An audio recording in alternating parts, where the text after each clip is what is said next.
અને સૌથી મોટા સમાચાર પર નજર કરીશું। જૂનાગઢ મહાનગરપાલિકાની ચૂંટણીને લઈને એક મોટા સમાચાર। મનપાની 60 માંથી 8 બેઠક ચૂંટણી પૂર્વે જ બિનહરીફ થઈ છે। જૂનાગઢ શહેર ભાજપ પ્રમુખે સત્તાવાર માહિતી આપી છે। વોર્ડ નંબર 3 અને 14 માં ભાજપને કોંગ્રેસ ઉમેદવારોએ સમર્થન આપ્યું છે।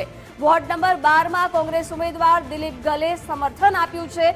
જૂનાગઢ મહાનગરપાલિકામાં આજે ફોર્મ ચકાસણીની એક તરફ પ્રક્રિયા ચાલી રહી છે, તે પહેલા જ 8 બેઠક છે એ બિનહરીફ થઈ છે।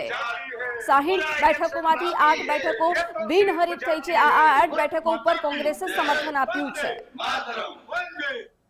આજે જૂનાગઢ મ્યુનિસિપલ કોર્પોરેશન ની ચૂંટણીના નામાંકન ચકાસવાની તારીખ હતી, ત્યારબાદ જે ઉમેદવારે પોતાનું ફોર્મ ખેંચવું હોય એ ખેંચી શકે એની પણ આજે તારીખ હતી। સમગ્ર ટીમે કોંગ્રેસના ઉમેદવારો સાથે સંપર્ક સાધતા એ લોકોએ અમને ટેકો જાહેર કરેલ છે। વોર્ડ નંબર 3 અને વોર્ડ નંબર 14 આ 8 કોંગ્રેસના ઉમેદવારે પોતાના નામાંકન પાછા ખેંચી લીધા છે અને પોતાના ફોર્મ પાછા ખેંચી લીધા છે। વોર્ડ નંબર 12 માંથી દિલીપભાઈ ગલે ભારતીય જનતા પાર્ટીના સમર્થનમાં એમનું પોતાનું ફોર્મ ખેંચેલ છે, એટલે 2 વોર્ડ બિનહરીફ થયા છે અને વોર્ડ નંબર 12 માં અમને સમર્થન મળેલ છે। ફોન લાઈન પર સંવાદદાતા ધર્મેશ ખાચર જોડાયેલા છે। ધર્મેશ, શું વધુ વિગતો છે? 60 માંથી 8 બેઠકો ચૂંટણી પૂર્વે જ બિનહરીફ થઈ છે।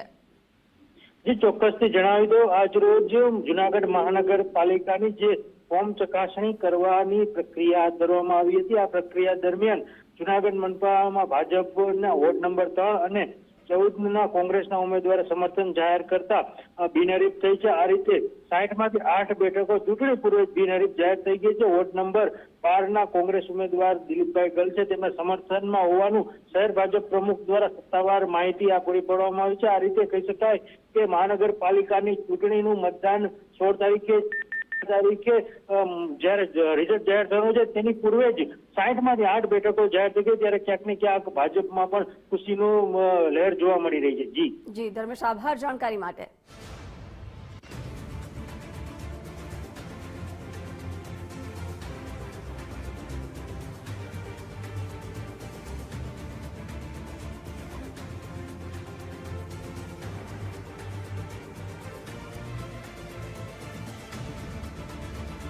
જૂનાગઢ મહાનગરપાલિકાની ચૂંટણીને લઈને આ સૌથી મોટા સમાચાર હતા કે જ્યાં 60 માંથી 8 બેઠકો